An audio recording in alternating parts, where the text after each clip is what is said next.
Yan ang pinsala ni Juan. Wala na. Tumba na yung mga talong ko. Saka yung mga sili ko dun, wala na. Tumba na lahat.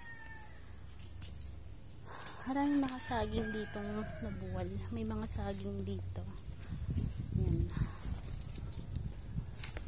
Natumba na yung sili. Ang dami pa namang mga bunga. Pero lalagyan ko ng balag yan. Tapos yung mga ano ko dito, patola. Ito yung saging. Natumba yung saging. So, tapos yun. Yan, tumba sila. Lakas ng hangin dito siguro. Naunahan ako ng ibon. Yung mga kamatis naman na nilagyan ko ng balag, yung kamatis ko sa sako, hindi naman siya natumba. Yan. Buhay pa rin naman. At nakatayo pa din. Itong mga sili ko dito, tumba yung iba. Yan, tumba. Ang dami kong walisin. Dami kong gawain.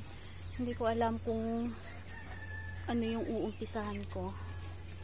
Ito yung manok na nabili namin. 5 pirasong itim. Hindi ko alam kung anong klase. Hindi ko alam yung manok na yan. Yung lahi niya. Hindi ko pa alam. Nagsiswimming sila. Kailangan ng araw.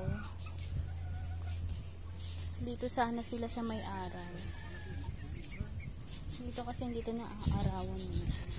Mamaya pa siguro. Mamaya pa ang araw dito.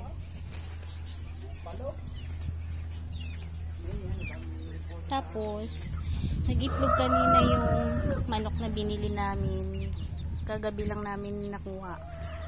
RIR. Nangitlog siya. 2 yung nakita kong itlog din sa kulungan nila. Dito ko nilagay yung itlog ng RIR sa itlog din ng sa pugad ng Chinese chicken para pag naglimlim yung Chinese mapapasaling na limliman yung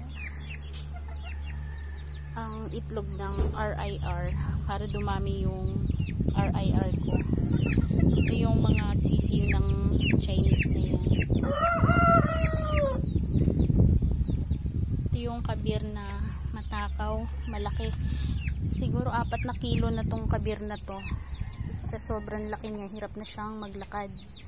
Saka yung babae, ayun, malaki din. Hindi rin nag-itlog. Yung asil, lumaki na rin. Yung isang nasa taas, Chinese yan. Bugok lahat ng itlog niya dahil nabasa ng tubig, ulan. Dito ko nakita yung 2 itlog ng RIR. Yan yung lalaki. Yan yung nabili namin kahapon. 4 na babae, 1 lalaki. Tsaka dun sa itim naman, 5 sila.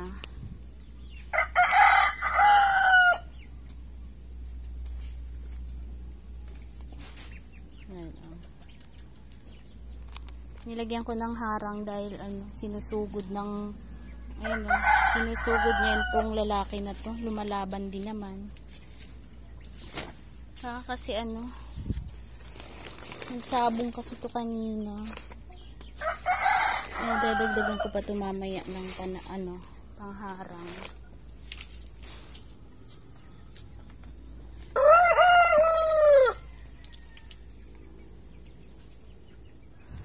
Diyan lang kayo ha. Mag-itlog pa kayo ng marami ha.